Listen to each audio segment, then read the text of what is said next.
Hello, friends. Andrea Lynn here, and I have been a little bit slow to get content out the past week because, well, summer. But I am back on the editing train, and I have lots of episodes to get out. And the following one was with a friend of mine from Twitter. His name is Obaid Omer, and we talk about story and narrative and meaning, and we start off by looking through his own life a bit. He's an ex-Muslim. I ask him about his journey moving away from Islam and why, and we get moved from there into the more general idea of needing a narrative, needing a meta narrative versus a local narrative in today's society. Anyway, it's really cool stuff.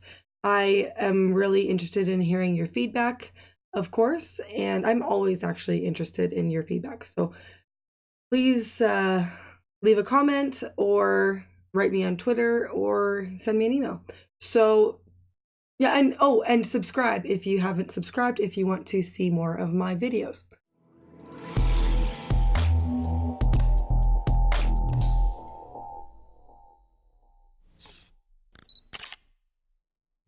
Hello, Obaid. Hey Andrea, how's it going? Good. Thank you for chatting with me. Oh, no problem. Thanks for having me on. So, okay, we've talked a little bit back and forth on Twitter about some things, and what I'd like to focus with you today is just talking about the importance of like narrative and I guess meta narratives and stories and the stories we have in our cultures, or I guess lack thereof for here in North America. But I do want to start with you personally. With you were Muslim, but you left that faith, and you left a narrative in essence, so I want to hear about how and why you left first. Okay, so I grew up in a Sunni family. My family was not very strict. Both my parents were devout, but there was not. It was not like what would you consider a fundamentalist household. Okay. Like I didn't pray 5 times a day. Where did I you would grow up? fast. I grew up in Canada. I grew up in Montreal. I was Okay. born in India. My family moved to Montreal when I was 6. So I spent majority of my life in Montreal, and they, like I said, and also when we got here, there was a burgeoning South Asian community. There wasn't a very large Muslim community. There was only one mosque. Mm-hmm. There might have been two because Sunni Shia thing, um, but yeah. So there wasn't a lot of religion around per se, Mm-hmm. um, and for me, I was always really really inquisitive. I mean, I would ask questions about everything, and it just uh, I never took anything for face value. And around the age of 11, the original Cosmos with Carl Sagan came on. So then I Mm-hmm. watched that. My dad also loved science shows and documentaries and stuff. So we sat around, we watched that. And Sagan talked about, he didn't give you scientific facts really. He talked about the methodology of science, thinking of science as a way to get things done, like how you know, having a curiosity, checking things out, always being skeptical, not taking things at face value. And that really struck a chord with me. And then Mm-hmm. that year, I was going into grade 6, I think. So we started, getting a little bit of science class and stuff like that, just very, very general stuff. And they talked about the sun burning up in 5 billion years. And I came home, asked my parents about it, and said, well, you guys talk about the Day of Judgment. Mm-hmm. And, if it's in the Quran, that's what we're supposed to believe. But then science class, they tell me this is going to happen in 5 billion years, Mm. which is true. And then they tried to reconcile it and saying that, oh, they're both the same thing. But then the description they give me of Judgment of like fire and ice and all this destruction Okay. and okay, I mean, like it doesn't match what the science class said, so it can't be the same thing. And then from going on, like from there, like just learning little things and going back and asking my parents the stories. And that's one thing I should stress here. I was born in India. My parents were both born in India. My mom grew up in Pakistan. Neither of them could speak Arabic. Okay. My grandfather, my my grandfather from my dad's side could speak, read, and write it. Both my grandmothers understood a little bit, but not very much. So, I'm getting this. It's like playing, telephone in kindergarten, right? Someone tells you a story and then you pass it along, you pass it along, you pass it along. Mm-hmm, mm-hmm. That's how Islam was in South Asia for the most part. And even now, most people don't speak Arabic. So, Mm-hmm. when I keep going back and saying, okay, I asked my parents about the stories because even though I'd read the Quran, didn't know a word of what it said, right? So, Except for so what. to be clear, so the Quran has to be always in Arabic and written in Arabic and is not translated Okay, the for it to Quran is only be. the. Yeah, you have to read it in Arabic for it to count. So Yes. to say that you finished the Quran, you have to do it in Arabic. Um, and, you know, a translation is only a close approximation. Um, you know, it's just a lot of BS. Yeah, but But that's basically what it is. So all the prayers are said in Arabic. Everything's said, when you read the Quran, it's in Arabic. Everything's in Arabic. So you're just repeating these things, and no one really knows what they're saying. mm, So, anyways, getting back to that. So, yeah, I mean, like I said, I would come back and I'd ask some questions about evolution. I'd ask some questions about certain things, and none of it matched up. mm-hmm. And I'd taken that thing from Sagan to heart of questioning stuff and looking for evidence and taking where the evidence leads you. And the evidence led me, like I said, I started questioning around 11. By the time I was 16, nah, couldn't believe it anymore. It just, Mm-hmm. there was no more uh, real mystery to it. And that's another thing, like growing up, like you'd mentioned narrative. I, my family was religious. They taught us about the religion. They taught us the Quran. But as far as narrative or culture or anything, my dad was really proud of his Indian heritage. Now he has Middle Eastern blood. His family's from Yemen, Yeah. and so he was also proud of being an Arab, but he was really proud of his Indian heritage. So Okay. you know, he would tell us about Indian history. He would tell us stories from there. I mean, my dad was always curious as well, and he had friends in India that were you know Hindu, Muslim, Sikh, some Christians because there were some there, and I mean, growing up there, he learned a lot about even the Hindu mythology and stuff. So he would tell us these stories because there were, especially the Hindu mythology. I mean, it's gods fighting each other and stuff like that. And I liked fantasy, and it was cool. So you listen Mm-hmm. to it, and so I mean, that's so for me, leaving Islam wasn't like I was leaving my family or leaving my culture or leaving um, a closed community, because in the South Asian community, again, you had people that were Hindus and Muslims and some Sikhs, and so it was a mix anyways until I guess the late 80s or so, when even those communities kind of splintered off a little bit, but Oh, they okay. were still very mixed. um, and so yeah, it wasn't like that. I mean, I know now, and again, starting about the late 80s, and again, because of that, there was more mosques there, so you had a more of an insular Muslim community, and walking away from it was harder. When I did it, my dad specifically moved us to a neighborhood that was not starting to become ghettoized. Mm, I mean, he said straight out that I didn't leave India to come to Canada to move into a little India. mm. He said I wanted my kids to, I wanted my family to integrate. I want my family to be part of this community. So I didn't have a Muslim community around me. I didn't have that. I mean, so for me, leaving was not traumatic. Like I wasn't leaving like that kind of narrative. I was, I just stopped. I just couldn't believe it anymore. It didn't make any more sense. Mm. Um, at one point in my mid 20s, I'll say about 25. I'm not 100% sure of the date. My grandmother was going to Hajj, and I asked her to bring me back a translation in Mm-hmm. English. And so that was the first time I read the Quran in English.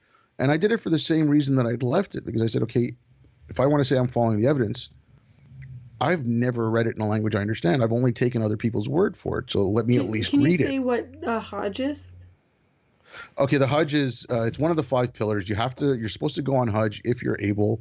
Um, Once in your life, it's a pilgrimage to Mecca.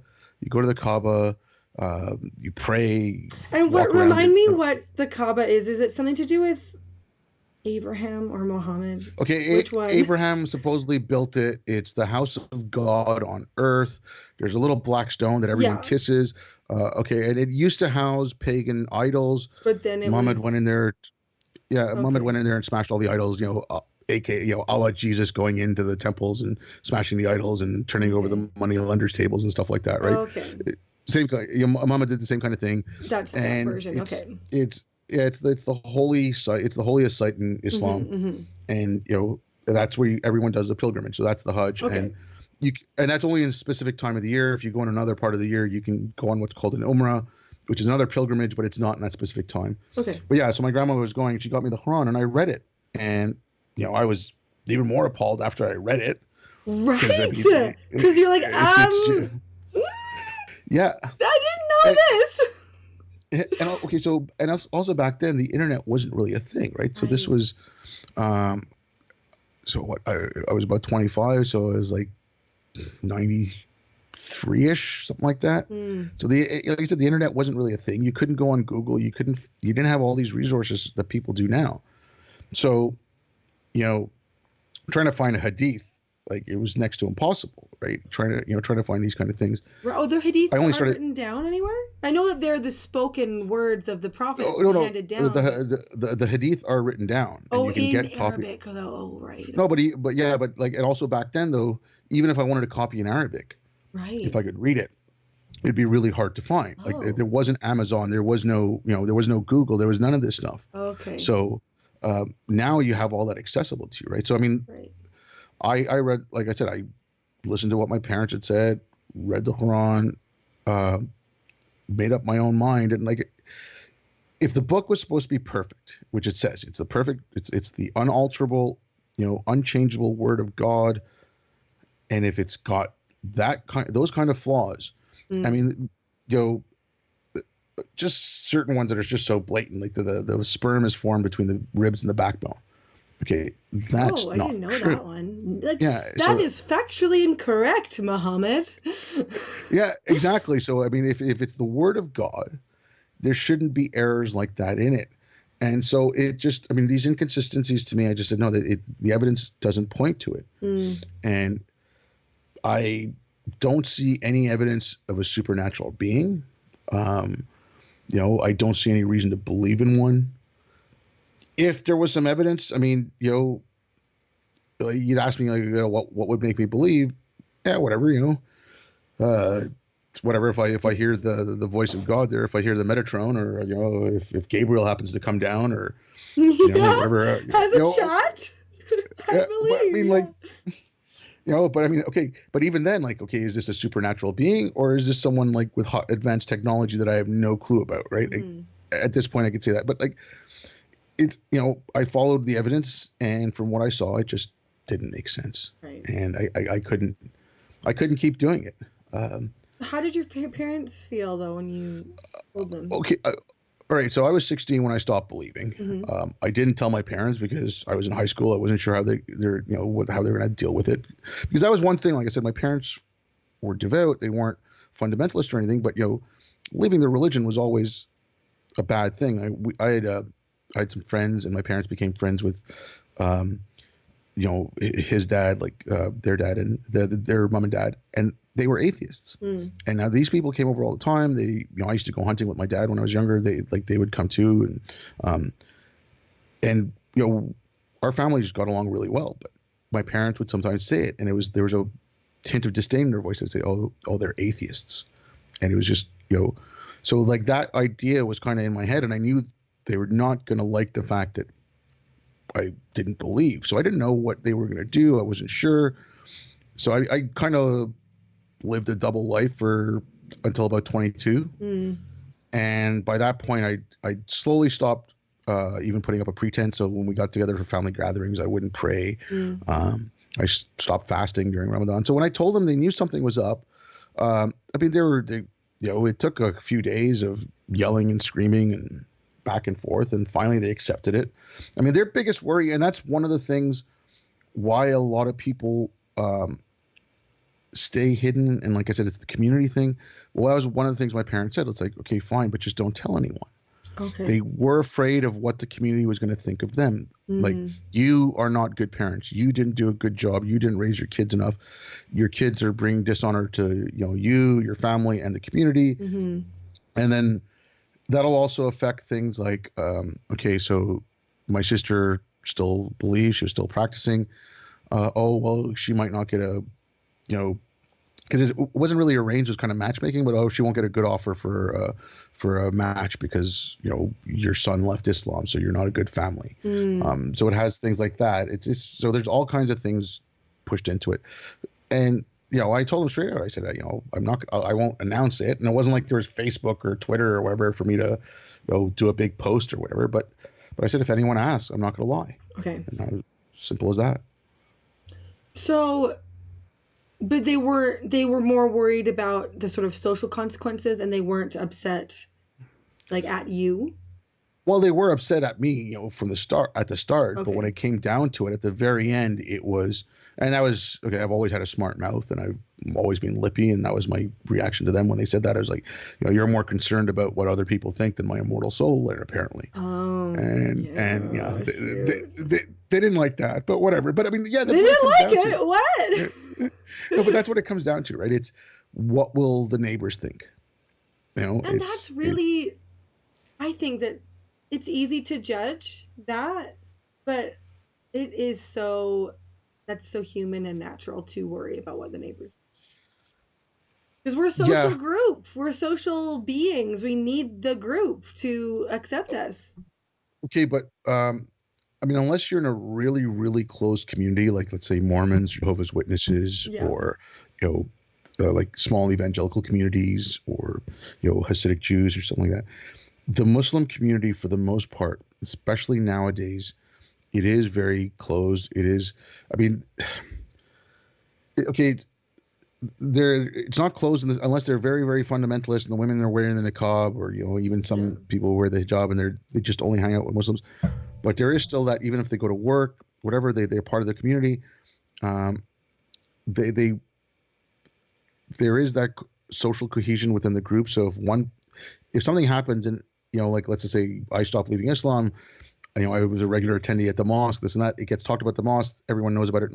Oh, this person, that family left, and there is a social stigma Mm-hmm. put on the family from that group. Whereas if you were just an average Christian or Jew or Hindu, even like to some extent some Muslim families, because there's varying degrees. Mm-hmm. It's just there's more of the close ties in the Muslim community, and I think the other ones, because of the immigration and only a couple of generations type of thing, right?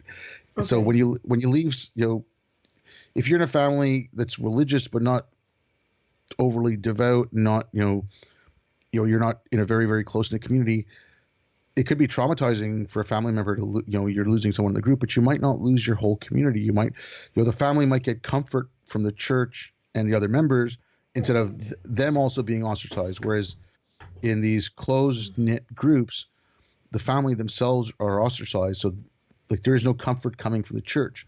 Right. Whereas like I said, if it was a moderate family and they're going to a moderate mosque or a moderate church or whatever, and they go speak to the priest, the imam, the rabbi, whatever, they might get some consolation, like, oh no, like to help them deal with the fact that they've lost some part of their child, right? Did your parents, was it more like that then in the end?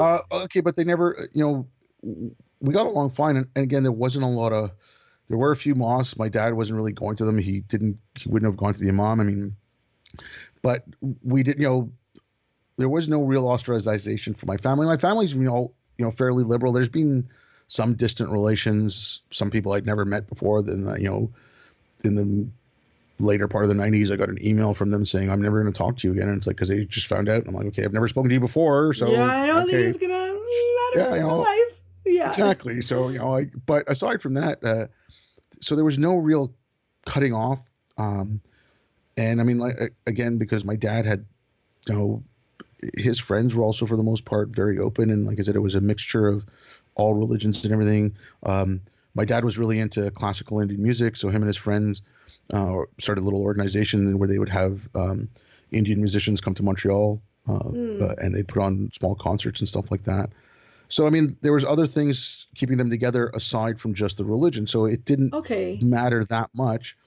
But obviously, like I said, they still didn't want that to be public knowledge. At this point Right. now, everyone knows, and there's no, like I said, I don't get any kind of, you know, blowback or anything, and I never really did. Well, it so that it kind of segues into you're saying about the religion isn't necessarily the thing that is keeping the community together. Is it being like that South Asian community? Is it being from the Okay, same area? well, okay, the and again, that's my dad's group of friends, Right. and or my or like I guess my mom's now is my my parents' group of friends, and they got together, and some of these are people my parents have known since we moved here. Some of them they met later on through the music, uh, but yeah, these are just people who got together because they were from India. I mean, there's some of them they love the music, but they were you know second generation or third generation from Africa. So there's the Somali community, and I mean there are other Indian communities in Africa, and so they were from there. But they so that by the time when I told my parents, they're it wasn't just family and close friends like when we first moved to Canada, right? They'd expanded, and there are other South Asian communities that are little neighborhoods, and like a Pakistani community that's centered around the mosque, and it's only that community, and everyone knows each other, and that's kind of all their only dealings. Mm-hmm. And in a place like that, it would be worse. But because my parents had, their little group wasn't that focused on just religion. It was a bunch of different people from different backgrounds. Right. So within the family, yes, there was obviously some tension, and and it wasn't just me. Like other of my cousins of roughly the same age, they did the same thing. Oh, Within a few, okay. we were all within a few years of each other, and so it was all of us that grew up, in North America, and all from a certain time. So, Mm-hmm. um, I mean that I should clarify that a little bit. Uh, so my family moved in the mid 70s. Mm-hmm. Up until the mid 80s, there weren't a lot of mosques in Montreal, and other cities roughly around like the same kind. I think Toronto might have been a little bit earlier. There was not a lot. There were not a lot of mosques. There were not a lot of um, things like that coming in. And mosques themselves being built aren't bad. What was the problem was in '79 when the Ayatollahs took over Iran. Then Mm-hmm. in '80 when they totally solidified power, that's when they started pushing out Shia extremism. So they started going a little international. Right. Now, there's always a conflict between Shia and Sunni. Iran is the seat of Shia power, and obviously Saudi is, Mecca's there. They call themselves the protectors of the two mosques. Mm-hmm. Um, so Saudi started pumping in, it just as a counter effect of that, started pumping out Sunni propaganda. Mm.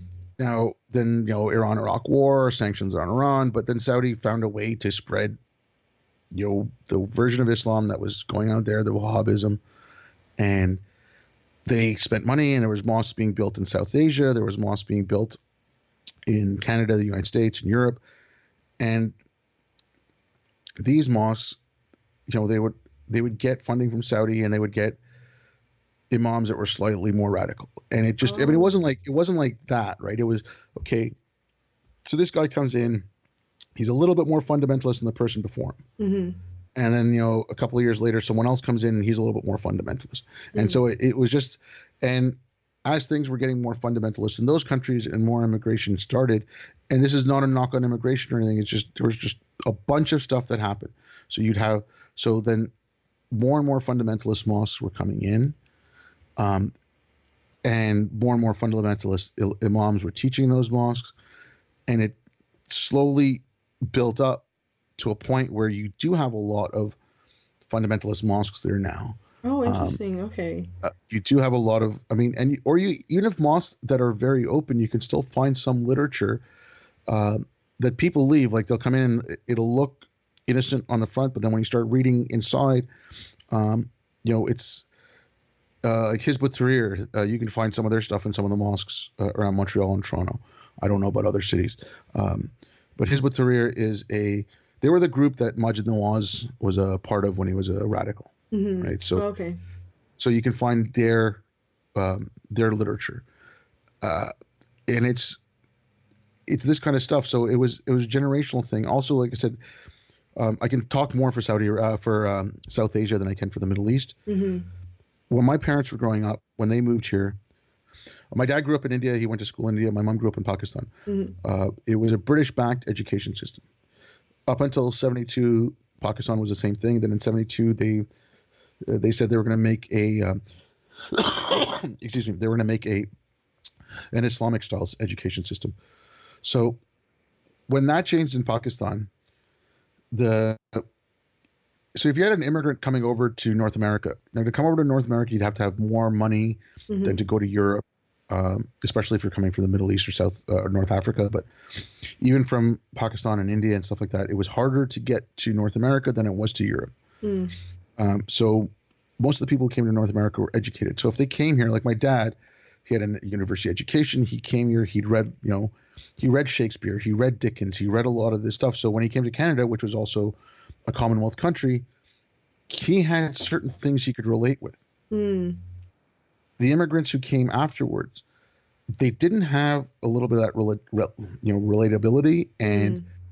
also, when my parents came in, there were courses offered by the government that said, okay, this is what it means to be a Canadian. And it Hmm. was just, new immigrants come in, help you settle.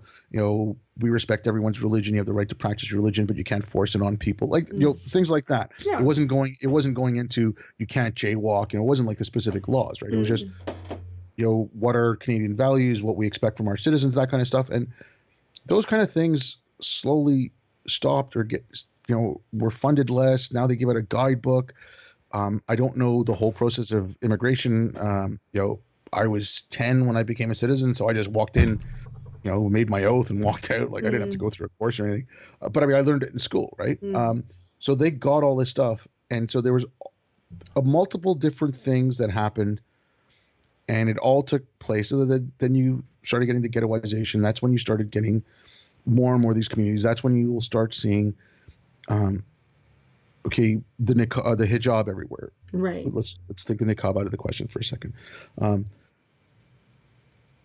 and Obama did it he said it in an article in the Atlantic, but 2015 or 2016. It was one of the most honest things. It was one of the most honest articles or interviews he's done about Islam. Um, and he said he said, well, you can look at places like Indonesia and the Philippines where you can see more fundamentalists come in, and you can kind of denote that by more the number of hijabs people are wearing. Mm. Now, if I mean that's being it's being told to kids. It's being told they're told from a little age that if you're not a good girl, you're not a good girl if you don't wear the hijab. Mm. So they might say I'm doing it on my own, but they've been told since they're a very very young age that if they don't wear it, they're not good. Mm. So when their parents come up and say, "Oh, would you like to wear the hijab?" They say, "Yes, I want to be a good girl." Right. Mm. So even if it's not forced, so when there's more of a fundamentalist type teaching, you know, being done in the mosques and in the homes, and the people who are coming in, they're also immigrating from a fundamentalist I shouldn't say fundamentalist background, but the Islam that's being taught in South Asia right now is a more fundamentalist Wahhabist version Mm. than when my parents were alive. Okay. And I'm using a very broad brush here. The only reason I say that is I'm an ex-Muslim, right? Mm. Now that tells you very little. It just says I left Islam. My family was Sunni, Mm. and then again in Sunni Islam there are four schools of thought. There's Hanafi, Shafi. Um, I'm trying to think of the other one. I can't remember the four, but and they're different varying variations of how strict and literal they are. Mm. Okay, I've used the term Wahhabism. Wahhabism is, think of it as the Reformation for Islam. Mm. So when Martin Luther did the Reformation, he nailed his 95 uh, theses onto the the door. cathedral door, and basically, but I mean, his basic thing was we don't need the church, we don't need all these big bodies. We have the books, we have the life of Christ, and that's what we need. We don't need Mm. anything else, right? Mm. And that's what Wahhab was doing, which was, I mean, Salafism and Wahhabism are kind of the same thing. It is stick to the core of the religion. You don't want any innovation in the religion. Oh, There's a so it term, stopped innovation. Huh. yeah, there's a term in, no, it's not all innovation. Like Wahhabists took it to an extreme, but it's innovation in the faith. So you don't want to reinterpret the faith too loosely to get away from the message of Muhammad. And so it's the message of the Quran, the life of Muhammad, to a smaller degree to his companions. But that's what, so it is, you follow the Quran, you follow the Hadith, and you follow the Sunnah. The Sunnah is the life of Muhammad, the Hadith are the sayings and the doings of the Prophet. And so those three things are all you need. So that's what Wahhabism was. And but they took it to some extent, like when they wanted to bring in firearms into Saudi Arabia, the Wahhabists were fighting against it because that's an innovation. They didn't want cars to be brought in. So they were Oh. They were anti everything. They were anti all innovation because they the way my understanding of this is the way they looked at it was any innovation that you bring in will then eventually lead to an innovation in the faith, and we don't want that, right? Oh, So it's the faith stays the same. So I'm just trying to say this because like it's really changed since you left. they have a more of a fundamentalist background in Islam. So the version of Islam they learned was more fundamentalist than the version of Islam my parents learned, right? Okay. So when they're coming in, you're gonna have, but then you're always gonna have some certain segment of that, right? That is more like, will latch onto that fundamentalist understanding, and therein lies the issues. And then when you've taken away all these other things where there was like, you know, where before it was neighborhoods growing together. Yes, in Montreal you had different ethnic neighborhoods. You go there to get Italian food. You go, Italian delis. There's the German delis. There's, but you still, the communities all kind of live together. But then when you had the multicultural thing in the 80s and 90s where you kind of split off communities, that with, like I said, the government not giving instruction and stuff, you're not demanding enough of your citizens, all these little things, that's when you get these little pockets, and that's where you get people who are insular. When you get that insularity, that's when this extremism can take hold and spread faster. And now it's not that like, stop immigration because there are these people all raving lunatics. They're not. It's just that was being funded into South Asia. And a person who grew up Muslim in South Asia and a person who grew up Muslim in the Middle East, the core beliefs will be very similar, but there'll be lots of differences. Someone from the Middle East will, obviously because of the language, that helps a lot, but they'll know a little bit more about, the 4 different schools of thought, this kind of thing. If they're Sunni, they'll know in the Shias, they'll know more of those traditions. Whereas in South Asia, because of the language barrier, it's a lot of word to mouth, like it's just word of mouth, and it's just people telling one another. So it's not quite as cohesive. Like a lot of this stuff I didn't learn until after I said, okay, I can't believe anything that's in this book anymore, right? And a lot of it was after the internet, and I had Google at my disposal. So can we move over to like look at like how to find community outside of a faith? How to find community? That's kind of what I'm thinking of. Like, that's one of the things I have seen for critiquing the atheist community or agnostic community or whatever you call a non-believer community, whatever, is that there's not really a meeting time or a time where they really, I guess, make a community of shared beliefs, right? Okay. So what? That's kind of what I wanted. One of the things I was interested in speaking with you about the lack of narrative. Before I get to that, like this is just my take, and I'm just taking a bunch of different things that I've read and heard, and kind of my little hypothesis of what happened. Right. Okay. So we're in the trees. We come down to the savannah. We're in little tribes. Don't kill members of your tribe, because if you do, your tribe's going to get weaker. Your tribe will die out. Don't steal food from members of your tribe, because your tribe's going to get weaker. You're going to die out. These were just little things that you pick up, and then instinctually we go along. Then we start getting language. These little groups get a little bit more cohesive, a little bit more organized. You sit around the fire, you tell stories, you paint on the wall, you tell stories, you tell each other stories, but these stories now start having some meaning of why not to steal, why not to kill. And then, these groups again get more cohesive. You start having villages. And somewhere in that time, like these stories take on religious connotations. It's a form of worship. Okay, now we're explaining why the thunder comes, why the lightning comes. Now we're explaining why, there's no game here. There, all the rivers have dried up, like all these kind of things, right? And the larger the groups got, the more centralized they got, the more governance they needed. Like it's my feeling that these stories then became very, they started getting more and more codified. The more codified they became, you started getting a priestly class, you started getting religion, and they became the holders of the stories. I mean, if you look like, go back to the plays in ancient Greece, right? They were all kind of religious. They were all respectful for the gods. I mean, if the plays were blasphemous, the priests would freak out. Right. And it depended in Greece when and what time, you know, like Aristotle got in trouble for blasphemy. I mean, like you can, so you had that, um, and then like it was just getting back to like that little video, and then in that video I was saying there was, if you take the Abrahamic myth, the Abrahamic religions, sorry, I could say myths, Mm, I'll still say myths, but yeah, you take those, you take the account of Genesis. God did not keep science. God did not keep, the science of it all. He wanted to be worshipped because he did everything. He's like, hey, look, Adam, I made all this, right? I made you Eve. I did all this for you. Look at all this food. Look at all this. mm, It's all me. So right. there was no reason for science. It was the fruit of knowledge of good and evil, Mm, right? So the knowledge of good and evil.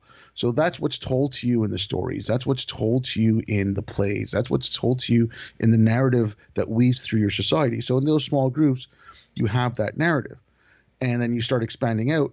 So then if you've got religion, you go to church every Sunday, you go to mosque every Friday, you go to temple on Shabbat. You do all these things, and these stories are told to you over and over and over again. And I mean, I equated it to like people seeing Anthony Robbins, right? You go see Anthony Robbins, you're all pumped up, then a month later you're kind of deflated. You go watch another one of his videos or go see him talk again, and you're all hyped up again, right? who's Anthony Religion. Robbins? He was a motivational speaker from the '80s. I'll do a YouTube search for Anthony Oh, Robbins. okay.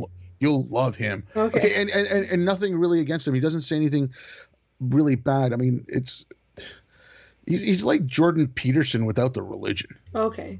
Like clean your room, that kind of stuff, right? Yeah. Oh, okay. Oh, yeah. It's very basic stuff, but the religion, you need to go back and see it every time. I don't know if you finished that little. I mean, I know it was a long essay that I sent you. Jesus Christ, the Schopenhauer one, Oh, right? shoot. No, I didn't. Do you want to give me a little Oh, rundown? it was he was talking about truth, and he was like Yeah, I started. going I through. didn't finish. Okay, yeah, no, it was a Yeah. long read, and it Yeah. was, Yeah. but I mean, It was at one about point he truth. says, yeah, in it at one point, because he's discussing with, it's basically he wrote a discussion between two people. One person was an atheist, one person was a theist, right? So it was Mm-hmm. the benefits of religion and discovering the truth. And then he says, truth is like water; it needs a vessel to carry it. Mm-hmm. You need something for that truth, but I mean, then that vessel also has to be refilled, because that truth is not, you can't keep that same truth, because things will change, right? Mm, The earth is the center of the center of the universe. No, it's not. mm, The sun is the center of our solar system, and it's, like things like that, so the truth will change. So these stories carry things with us. So mm. we shared these in common, and then uh you know when you've left religion, you don't, and not that, a lot of people who are religious, like I said, I never went to the mosque, I never had any of that, but you lose those stories, they lose some of their magic. And especially if you never understood Arabic and you read it in a language you understand for the first time, and you're reading some of this stuff, and all the death and everything it's calling for, it's Mm. like, okay, it's a little horrific. So yes, you have to try to find something, but So you do, sorry, I just want to highlight, you do think you need to find a replacement, or you think we can find something else? okay. That's, well, anything's a replacement. Yeah, anything's a replacement, but it's not so much, okay. But Don't like, go but isn't looking. it Nietzsche, a Nietzschean sort of like God is dead and you've killed him? Like, it feels like there's no replacement. Okay, it feels like there's no replacement, because I think, Avenger or movies. okay, yeah, okay, something like that. All right, now from the '50s up until cable TV, let's just go that far. You didn't. You had water cooler shows, Mm. so people would get up and stand around and talk about, you know, I Love Bewitched, Lucy. or yeah, Yeah, yeah, I Dream of like Jeannie. all the way down to Cheers and Seinfeld and the last episode of MASH. If you remember, like, Who Shot JR, like all that kind of crap, right? Like people watch it. People watch the Super Bowl. People watch, and it's okay. This is not Shakespeare. This is not the Bible. This is not the Epic of Gilgamesh, but it was a common story that we told ourselves, and we talked about it, and it was something that we shared. Now it's like, a stupid cat meme. Um, it's Game of Thrones for the 8 weeks that it's on or whatever, It and you can was. It bitch. did feel almost religious on Twitter, the way the Okay, amount of spoilers. yeah, but then that's another thing. Twitter, standing around with your friends around a water cooler or a campfire or whatever, telling a story, Mm. sharing something that's it's very intimate and it's close. Doing it on Twitter is uh, it's sterile. It's cold. Mm. I mean, yes, you make friends. You can speak to people.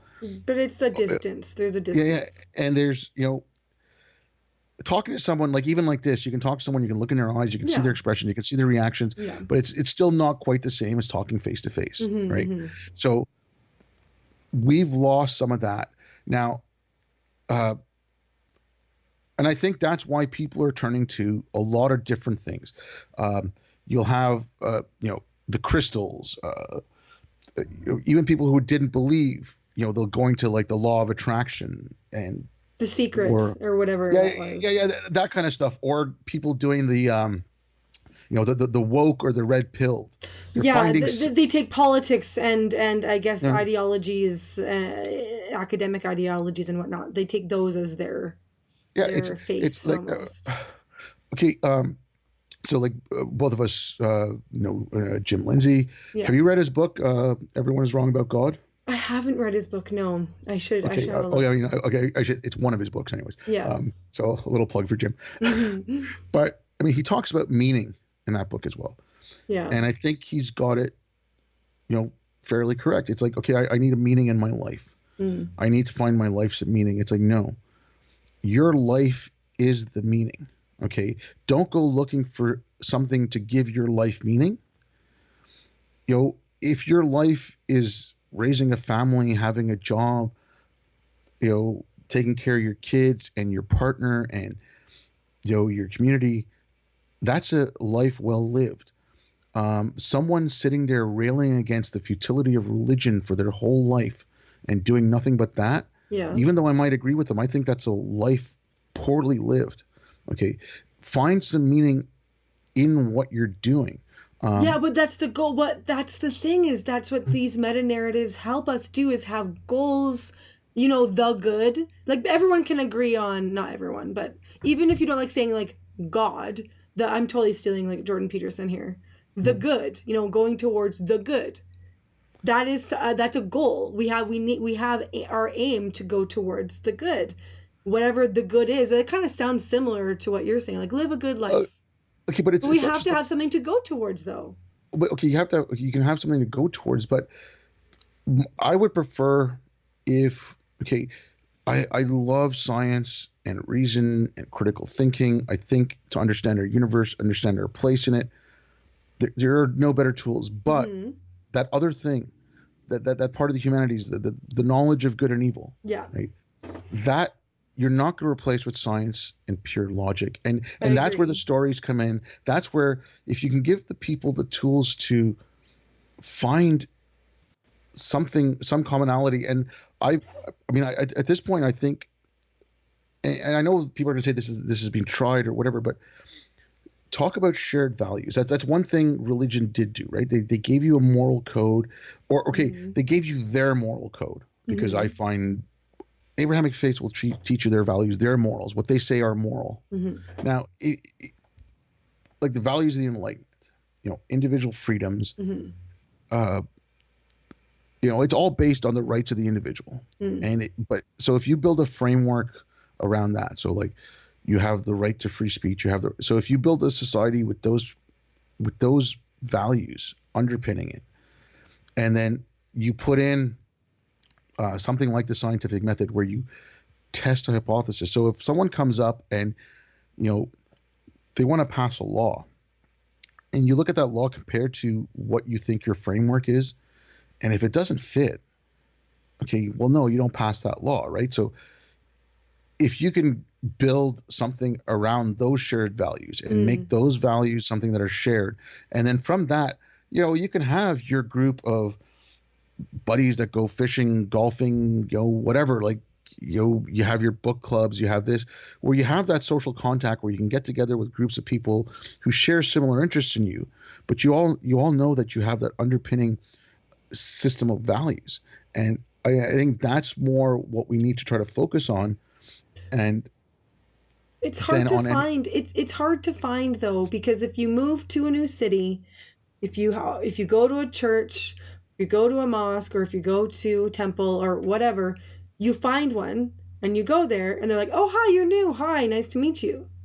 And then it could be a neighborhood. It may be, depending on how prevalent the places of worship are. Those so that's the thing is, unless maybe the like you said, somehow it kind of gets not broadcast, but I guess encouraged to find groups, even like Facebook groups or whatever, of like locals of, hey, I really like, hey, we like talking about, well, there's even, okay, I don't want to, okay, I need to, okay, this is not religious. I don't want to miss, okay, but there's like those Jordan Peterson little think tank groups coming up around cities. I don't want to be like he's the new messiah here, okay? Yeah. But people are getting together and chatting about things, or like, it could be the ancient wisdom of the Stoics as well, or whatever, right? Oh no, but that's fine. I mean, you can have a, you know, uh, Shakespeare appreciation group. You can have something where you read the Stoics. You can have, like, so you find a group of people who are doing that. You're interested in pottery. You find a community But college do that has. people seek this out? It doesn't seem like systematically, like people aren't looking, like there are clubs, but there are a lot of lonely people. Okay, to I quote the Beatles, there are a lot of lonely people. There's a lot Yeah, of people who don't even know how. yeah, okay, but that's okay. We're so connected, but we're so split apart from everyone. And I think part of that thing is, okay, so you can have a Facebook group for Jordan Peterson fans. How often do you get together with those people in your city? Now you could be in the middle of nowhere, and all those people, there you got like 100 people in Toronto, and 50 people in Montreal, and 50 people in Vancouver. Mm-hmm. You're in some small town in the interior of BC. Mm. There's no one else. Now that connection on Facebook's not quite the same thing, or even doing like a Google Hangout or something is not So quite the that's same kind thing. of that's my concern. Yeah, is what if, yeah, they don't live close to other Oh, fans of okay, this or that or the other. but okay, then it's, what do you like? What are your interests? What are if you I give know. people I have a faith, so I'm not the problem. It's not me. yeah, but I mean, like, that's what I think is missing in a lot of these people, like the street epistemology, when they go down and I spoke to someone on the street and I made them an atheist. Okay, great, you shattered their spell. Now what? Well, yeah, Have you that's what given? I'm trying to. That's what I. Now what? And now you said shared values, but like, how does that? It almost seems like there should be like atheist clubs. But okay, there are organizations like, okay, Okay, and they should meet there. regularly. Okay, I'm a member of a group called Ex-Muslims in North America. Okay. Now they have 20 some odd cities across North America where they have chapters, Okay. and once a month, some chapters do it more often. We have meetups where we get together, we'll sit around, we'll talk, and then even aside from that, like, some people might say, okay, I'm going seeing this movie. Anyone want to come? Or I'm Yeah. going doing this. Okay. And so you have things like that, but there's no, okay, it's just it's a group of people sitting around talking. Mm-hmm. The only thing they have in common is they no longer believe. To me, But that's what not do they good. believe? Okay, so Yeah, that's another thing is you can't really found a community on the anti. You yeah, need okay, to the pro, because that's another thing about the sorry, I'm going to bring this up about the intellectual dark web. They're anti SJW, like they're anti applied postmodernists. So like, what are they for? Well, I guess you could say free speech, but that's some. It yeah. seems like they're kind of having trouble keeping a coherent community, I guess. Well, I mean, the IDW just, I mean, like I said, with the religion, ex-Muslims, like, the only thing you have in common is that you're ex-Muslim. Yeah, There's yeah, so that's much, the anti. That's the yeah, problem. Is it's yeah. not So, really foundational. I mean, but like, if you go to a church, you'll hear sermons every week. They'll reading from the Bible, Mm-hmm. what the mass is about, and a story and a lesson from the Bible. Mm-hmm. Now, there's nothing like that for atheists, and I don't Oh, want that what for you atheists. mean? The origin of the species? Is it Yeah, your oh, okay, yeah, but holy book? that's what I mean. Like, um, you need to find something for yourself. So whether it's a book club or not, so you're meeting, once a week to discuss a book you're reading. Hmm. You're all sharing that one thing, or you're meeting, once a week to go fishing with your buddies, or you're meeting once a week um, to, you know, to get together with a bunch of friends and you cook a meal together. And I agree, but how do you? Okay, like when like the like enforced monogamy fiasco, like it's not literally enforced; it's culturally enforced. Like people, it's marriage is sort of you one man and one woman is sort of our cultural acceptance. So it's enforced implicitly. So how do we enforce community? You can't enforce community. I know that's what I'm Okay, saying. but again, then I want to get away from like any of that kind of stuff. Like, okay, take What a am I look at. missing? Am I missing here? So am I. I'm Oh, trying okay, to. okay. I'm like, am I I like, is it going over my no, no, head? no. But like, I'm floundering around this too. But like, okay, so take a look at the Soviet Union, right? The state replaced Yes, it did. um, Absolutely. Yeah. religion. So I don't want something where it's okay. It's like, oh, be a good citizen, be a good citizen, Comrade. be a good Yeah, citizen. comrade. Okay, Let's, but but yeah. but I mean, if the government talked about what the obligations of a citizen were, Mm-hmm. as well as the rights, like you have rights as a citizen and as a resident of that country, right? But you also have obligations. So just little things, right? Um, Clean up your neighborhood a little bit. You're walking down the street, pick up some garbage if you see it. You know, get involved in something, build a community garden. Mm. Uh, Take pride in your little local neighborhood. I have You know, seen community gardens. That might be yeah, a step in the right direction, yeah. like I what you're mean, but saying. just yeah, but like little things like that where it's not like in the 50s. I don't remember. I mean, you can find on YouTube like these little movies that show in the 50s. You know, in between shows and stuff like this is Yeah. how to be a good family and this oh yeah, Oh, really? yeah. Oh yeah. Some of them are amazing. Like they're Okay. so cornball and everything. It's just Yeah. like father comes home from work and mother has a drink ready for him and like all this Ready, right crap. to put in his hand, and the Yeah, children are like, "I washed my face, Daddy." Yeah. exactly. Like all this shit. Like I don't want that. Yeah. But you But know, that was them trying. Okay, but they also, yeah, that was them kind of trying culturally. There was also a lot of religion, I'd say, still alive in the 50s, at least in oh certain yeah, parts of the country in the oh yeah. I States. mean, that was also okay. The McCarthyism happened a little bit later, but that was Yeah. also a blowback to the godless communists, right? Oh, So you had right. to So have there was kind of yeah, a bit of a, yeah, yeah. So revival there. Yeah. yeah. So I mean, you have it in the Christianity, Judaism, and Islam. Like the family is very central and whatever. So you talk about family values, and you had all this stuff come up. So there was religious undertones to all that. But that's not what I want from the state. But at the same time, like you know, we don't have civics classes anymore. Like I No, used to. I just literally tweeted this today. I don't know if you saw it. I said, what, or maybe it was yesterday. It was today. What is the role of a citizen? Yeah, And like and no one so answered. yeah, okay. Then I mean, there was look at our new guide. Okay, there was a draft, the new guide for new citizens, right? So they were going to be coming out with this, and then it got kind of hushed up. One of Mm. the things was he took out the word. Harper put in FGM is barbaric. Trudeau took out the word barbaric. I mean, whatever, fine. That's semantics. I don't really. But if you looked at it, they had a Hmm. section with the obligations of a new citizen or the obligations of a citizen, and Okay. they said the voluntary obligations of a citizen were to respect the human rights of other citizens. That was one of them. That was voluntary. Okay. And mandatory was voting and filling out the census form. I'm like, no, I'm sorry, but respecting the human rights of other citizens, as far as I'm concerned, should be mandatory. It That shouldn't should be be, voluntary. yeah, that's a little, yeah, that's what I all I could really come up with is voting. And I Yeah, suppose I guess I forgot about the census thing, but but that's all it is for being a citizen, and no, that's lacking like no, egregiously.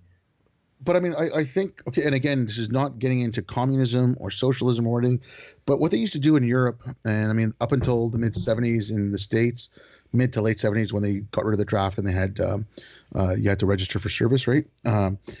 But like in places like Israel, places Europe, we had to go spend 2 years Hmm. in the military. Hmm. If you didn't do it in the military, you did it in civics service. So you Right. cleaned up the streets, you did what. So doing something like that, you want to go into college, you want to go into university, you want to join the military, you want to do something, fine, you're doing it. But if you want to take a couple of years off between high school and college, you're not quite sure, then fine, you work for the city, you clean up parks, you do whatever. Like you do something to give you some sense of civic pride, right? Okay. Uh, and so things like that build a pride in yourself, give you some discipline, build a pride in your community. Mm-hmm. And again, it's not to wipe out, you know, replace people's faith with something. And like I don't want to look at it as replacing someone's faith with something, because I think Well, we that's could sort still of do it. Like I am a Christian, and I would yeah, not be against this sort yeah, of community cleanups, or yeah, whatever, community gardens but or things like that. yeah, but I mean, just little things where you get your community to get together. I mean, okay, I live in a building with 32 apartments. Hmm. I know one of, well, okay, I know a couple of my neighbors, but I mean, I hardly ever lived here anyways, but I only really know one of my neighbors. Yeah. Even when when my parents growing up, when we were little kids, we knew all the kids in the neighborhood, but the Yeah. adults didn't know each other, Yeah. right? Yeah. Oh, You, totally. 100%. so get to know your neighbors. I mean, I lived up north in a small community in northern Canada for 4 years. Yeah. If I went to the okay, there was one restaurant in town. If I went to that restaurant and I saw the cars outside, I could tell you who was in there by the cars that were parked outside. Like you knew your Right. neighbors, I you knew who they know. were, you knew what was going on. You're walking down the road, it's raining, you're carrying groceries, someone's Small driving, they see you, they town. stop, they pick you, and it's little things like that that you don't have the community. So I mean, if you see it in rural areas, I mean, there are other issues. I mean, there are plenty of issues up north with the Inuit communities, but in those rural communities, you have that sense of belonging. You have that sense of, you know, these are my people. Mm. Whereas, I mean, in a large, like, you know, and as far as cities go, Montreal, and I mean, I think you're in Calgary, Mm. we're not huge. I think Montreal is the second largest, maybe, or third Yeah. now. We Yeah, have but still, I over a mean, million in Calgary. yeah, I think Montreal has roughly around three. Okay. So, Yeah, but you're right. like it's a lot of people, and who do you really know? Like the guy in the corner store knows me. The guy, the people at the local coffee shop I go to know me, and the local bakery they know me because I go there a lot. But my That's neighbors, better we than don't my really. local. So, my kids are friendlier to my neighbors than I am. Yeah, and I mean, so you need to start building little things like that. You don't need to, and you have to have civic pride. You have to have some sort of national pride, but you don't need to take it to the level of nationalism. Right. There's Just a really literal good book. community, like literal where you live. Yeah. Yeah, I mean, there's a really good book by David Deutsch, The Beginning of Infinity, Okay. and he talks about how we accumulated knowledge. Uh huh. And in it, Sounds he good. talks about dynamic and static thinking. Hmm. And that change, I mean, even before that, I was thinking about my worldview little along those lines. It's either authoritarian or it's liberal, right? Like forget left, right, forget conservative, liberal. Right. Right. Like liberal, So authoritarians up here and yeah, yeah, libertarians down here, it's and down then here, and yeah. then like or again left, right, whatever. Forget all that crap, right? Okay. It's either your thought process is dogmatic, or your thought or static, or your thought process is dynamic, and it can move, it can change. And liberal in the sense of, you know, uh, it's a small L liberal, not like big L Yeah. liberal. Like Yeah. okay, but Not so political. Yeah. yeah, it's you're more open, you're more free now. So and a couple of years ago, I changed the way I thought. Like I said, like build your framework. Or people talk about foundation. I said those first principles and the way you look at things. So how you build your society, how you build your social groups, how you build all that. If you think of it as a foundation, that's something very rigid, and things have to be built up on top of it. And if that foundation cracks, everything comes crumbling down. Hmm. And that's where I would say is your dogmatic thinking, your static thinking. If you have a liberal viewpoint, Hmm. it's not a foundation, it's not even a framework. I think of it as a garden. So Mm. the earth of the garden are your first principles. So your free speech, freedom of individuals, freedom of religion, you're equal before the law, you're innocent until proven guilty, like all these things that are the framework of a liberal secular democracy. Think of that as a garden. Think of that as the earth. And then as laws start growing out of that, if it's a law that doesn't fit, so Mm.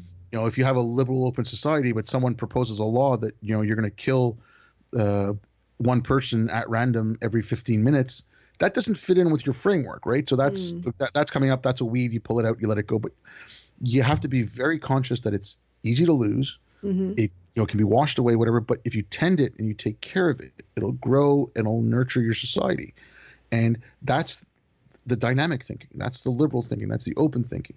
And I mean, I know you're a believer to some extent, and but I put religious in that foundational thinking where it's a foundation. It's rigid. It doesn't Mm. change. It adapts very slowly. I mean, it took 500 years to apologize for Galileo, for Christ's sakes. No, yeah, and I did, yeah, and well, I mean, for me, I think I've mentioned to you before that how like I do, I hate, how do I say it?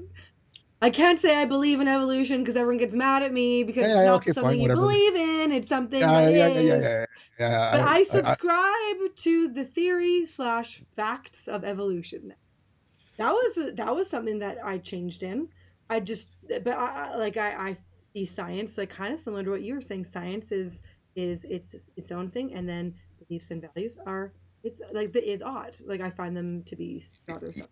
okay, well, that's the Stephen Jay Gould thing, right? Like non-overlapping magisteria. Is that So, what that is? I didn't okay, read that. Steve, he came up with that nomenclature. So it's, science is on its own, religion is on its own. They Right. don't overlap, but they do though. Religion does It come does, into and the that's I do agree with regards to these stories, Mhm. these early stories of Genesis, and that's why it is funny that it was through watching the the biblical lectures that Jordan Peterson did that I Yeah. started believing in evolution from literally Well, those lectures because he talks about the snake and what it means in all these different societies and how it was our, well, even but no, before we were societies, when it was like our major predator, and that's why it's so symbolic in our societies around the yeah, world. yeah, And but I mean, okay, I read Joseph Campbell, read The yeah, Power of Myth by Joe. I've read a little Uh, bit of the uh, hero's journey. yeah, okay, I prefer Joseph Campbell. I mean, Jordan Peterson is a poor man's Joseph Campbell. I'm No, sorry. and that's why it was just easy to listen and to do Yeah, housework and whatever. But no, I have read a little bit of Joseph Campbell. I think it's the hero's journey that I read a little bit. But no, I yeah, love and then archetypes. Like I love them. They're my yeah, favorite. Some of my favorite things to talk about. That's why I love the Avengers and the yeah, hero movies. yeah. Okay, but like for science, science is a methodology. Science is not, and I like, a lot of people say that it's not a body of knowledge. It's not facts, because those will change, right? That's true. Yeah, Yeah, they are. okay, Well, they're fluid, and that's why yeah, okay. it's nice.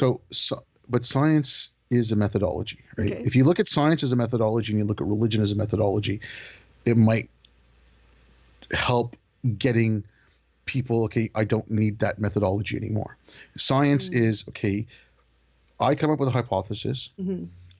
I look for examples of it in nature, or I test out my hypothesis, and I test it out as many ways as possible. So if I'm saying I take hydrogen, you know, 2 parts hydrogen, 1 part oxygen, mix it together, I get water. Mm-hmm. Now, you can put that together and say, I'm going to test it to make sure I don't get wine. I'm going to test it to make sure I don't get acid. And if Mm-hmm. you can rule out every other thing except for water, then you're pretty sure you've got water, right? Right. And then you test it to make sure it is water, obviously. Mm-hmm. But so that's the methodology of science, and then if it gets proven enough, it becomes a theory.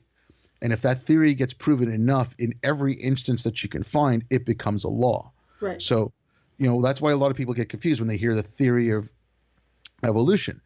They're confusing theory with hypothesis. And again, this is jargon from Oh, I see. science. Okay, because they get upset hearing theory You because they think it means I don't. It means they think theory means an idea, like, oh, it's theoretical, it's only an idea, right? No, Oh. a theory in science is a hypothesis that has been tested over and over and over again. It has been tested, falsified against everything. It's proven true. Now, okay, the theory of relativity or quantum theory, right? Mm. Both of these theories, independent of themselves, I think in quantum theory, it's the most accurate theory that they've had. I think just about every prediction it's made based on the math has, been proven, Mm-hmm. that everything they can test up to this point. And same thing with the theory of relativity. But then they break apart at a singularity of a black hole, Mm-hmm. right? They merge together and they both start acting really weird. So they don't apply in that thing. So they're not a law. So you're Right. So looking that's for a why theory. it's like So string yeah, theory and quantum yeah, yeah, gravity yeah. and yeah. So you're looking for something to unify the two.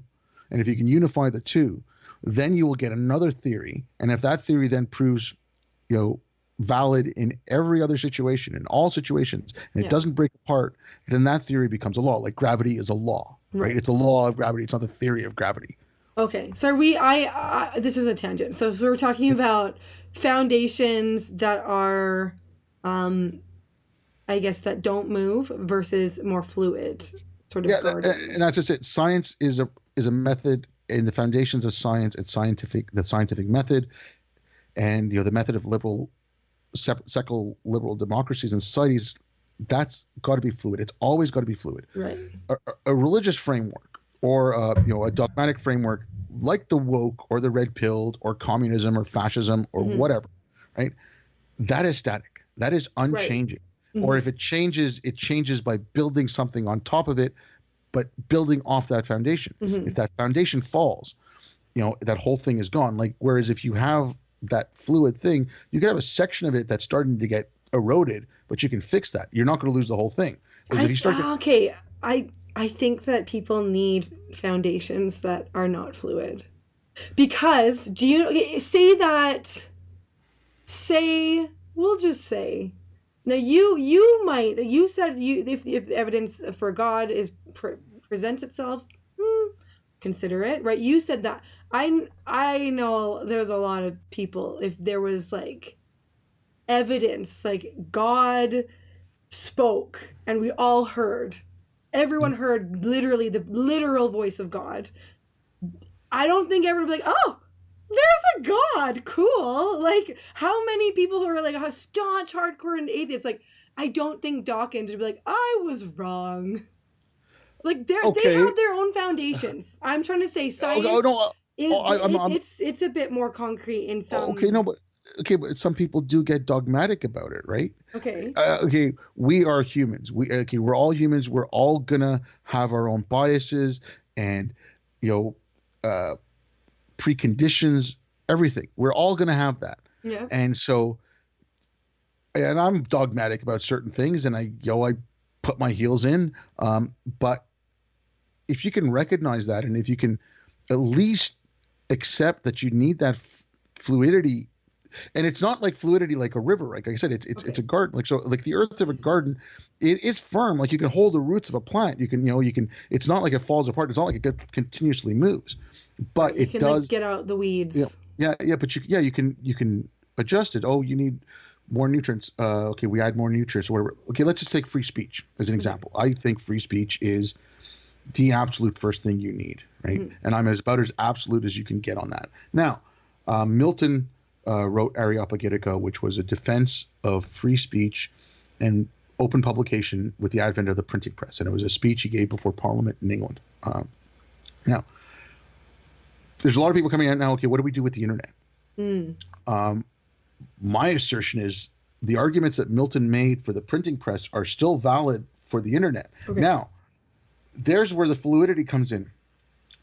Do we need to get an Areopagitica 2.0? Mm. Something that will preserve the rights of free expression, but then protect you from bad information, Mm-hmm. right? That was one of the things. Like, oh, all these books are going to get out. People are going to hear things, and how do we know that They'll get they're not reading indoctrinated. garbage? Yeah.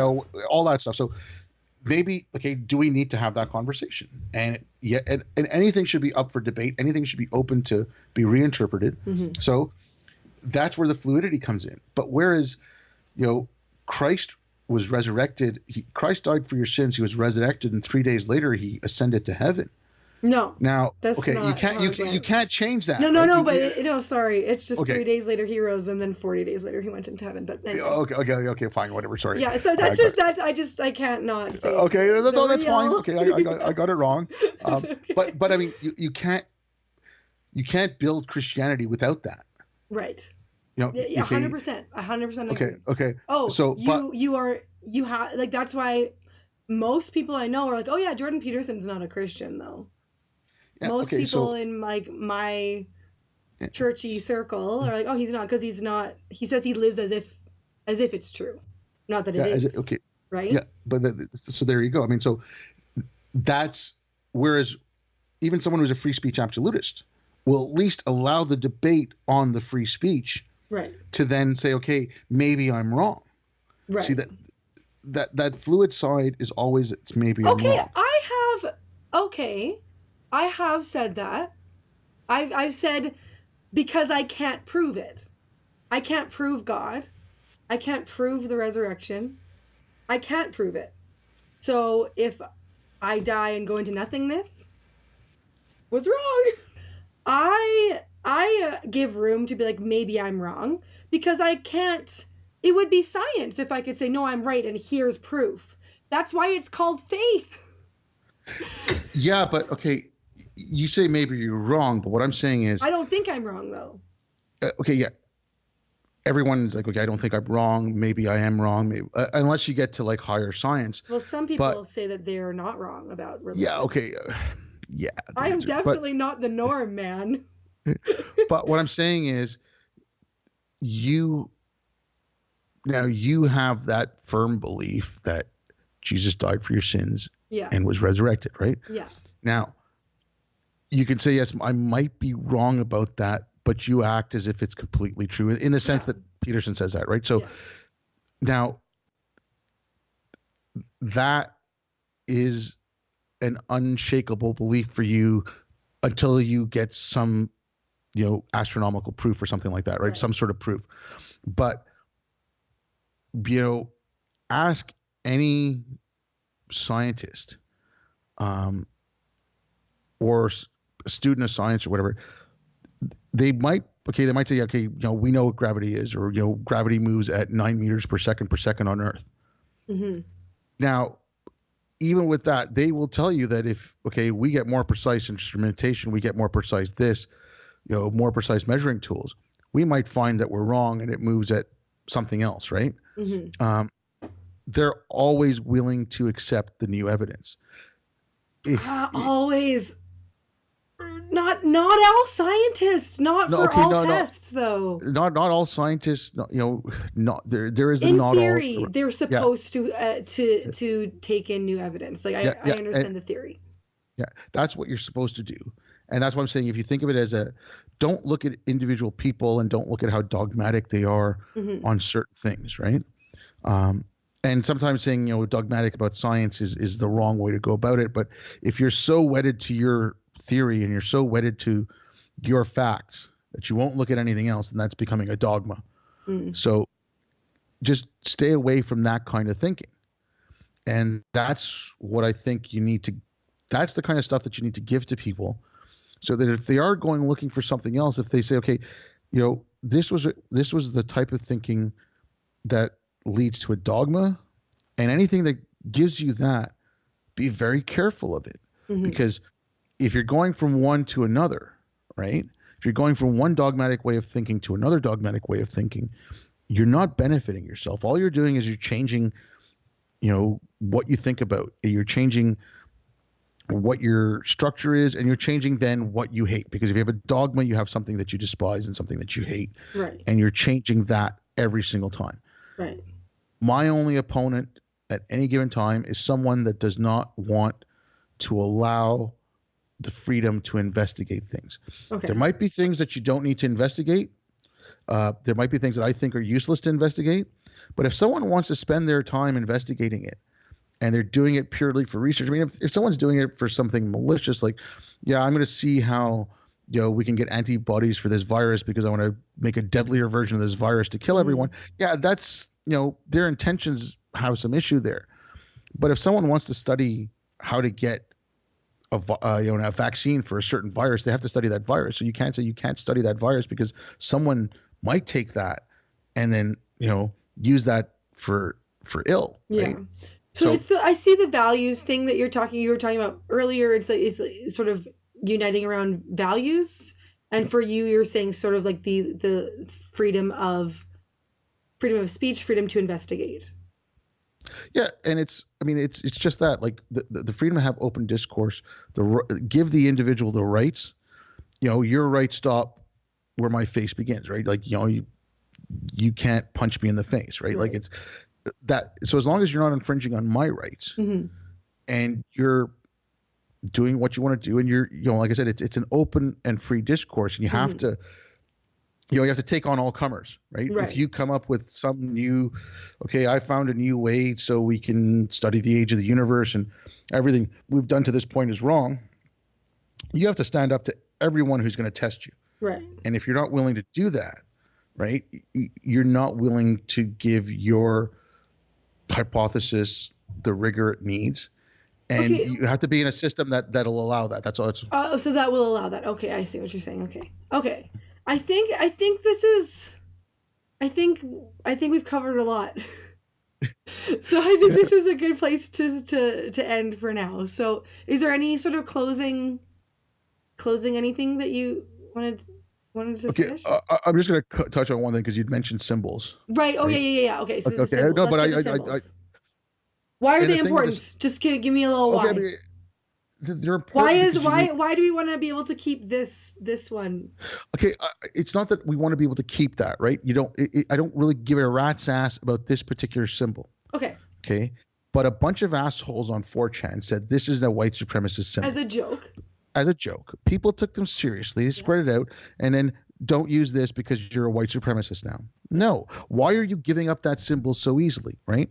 Um, okay, these people freaking out about the people burning the U.S. flag, Right. and I'll bring this back to something else, and just to close it off. But now the U.S. flag represents your country. Now, I personally, you have the right to do it. Hmm. I think it's a I agree. I want to know what you're protesting. If you're protesting that you think America should burn to the ground and you hate everything it represents and burn it to the ground, yeah, fine, go ahead, burn the flag. I disagree with you, but whatever, go ahead, burn the flag. I'm not even American, and I Hmm. disagree with that. But if you're saying, you know what, America's lost its way, and it's not the America that I wanted, and like the ideals of the founders is not what this America is, and I'm burning the flag in protest to what America has become. I think again that's a wrong-headed protest, Mm. because okay, the ideas of a country are its constitution, its founding documents, right? So and the founding documents of the United States, the Declaration of Independence, the Constitution, the Bill of Rights, those are incredible documents. They're like I think they're beautiful. Hmm. Now, Hmm. okay, and they're wonderful ideas. The flag is a symbol of those ideas, and if that's the ideals you want, why let the people you think are racist, Nazis or whatever you think they are, like the people you think are destroying your country, Hmm. why are you letting them take that symbol from you? Stand up for Right. what you think that symbol represents. Don't just Oh, give it up. okay. Okay, Okay. I think we've become so we're just like we're so willing to just give up that symbol. Oh Mm. well, you know what? Like there was Just one a toss it. little. Yeah, there was a month or so ago. They said, oh, there are a bunch of white supremacists are going to put the thumbs up sign in their Twitter handle. So don't use thumbs up.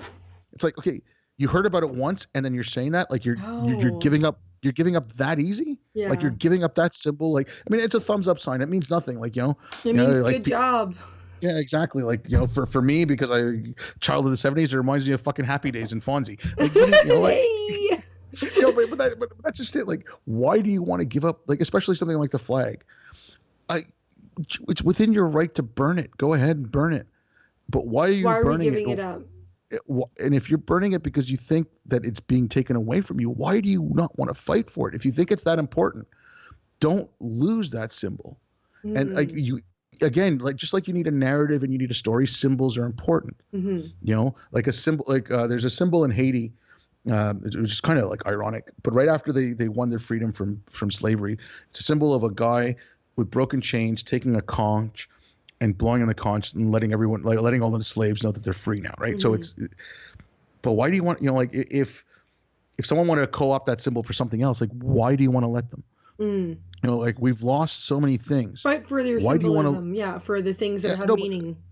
okay, but if that thing symbolizes something for you, that's something good that you think, and Mm. you think someone's turning that symbol to a bad end, fight them Dude, and don't let what them about do the it. Confederate flag though? Because there's a lot of people who love that flag and are like, "That's my symbol. I'm gonna fight Okay, for it." and they're gonna fight. They are fighting for it. Yeah, okay, they are fighting for it, but you can fight back and say, okay, what does it symbolize to you, right? And An a friend America of mine, is no more. yeah, but okay, but it was also okay. Oh, it's for states' rights. Okay, yeah, fine, it's for states' rights, but what rights do the states want that joined the Confederacy? They wanted the right to slavery, right? Right. Okay, You so can kind of trace it back to like, yeah, okay, yeah. okay, so what does that flag represent? Here's what it symbolizes. What does it symbolize for you? But then you got to know that it's got all these other things for other people.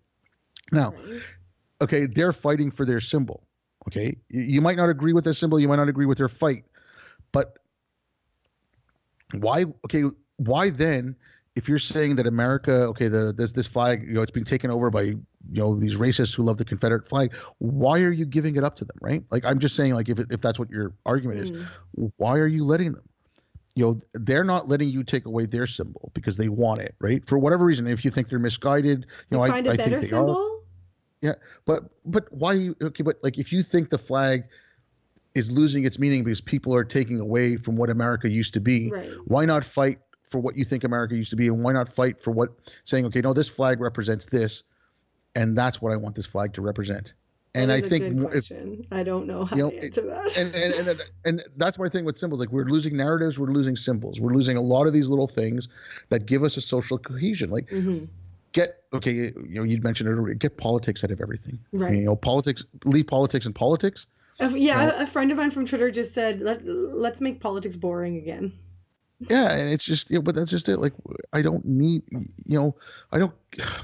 And then you're gonna sound callous, like I don't care about the Kaepernick thing. Like Right. you know, I I understand that he's bringing attention to a cause or whatever, but I mean, leave certain things so we have certain things that we can bond around, regardless of anything else, regardless Right. of any other nonsense. Like, It brings the symbols bring us together. They make us yeah, feel like a community, yeah, right? yeah, Yeah, and that's and pretty we much, need that. We need that as humans.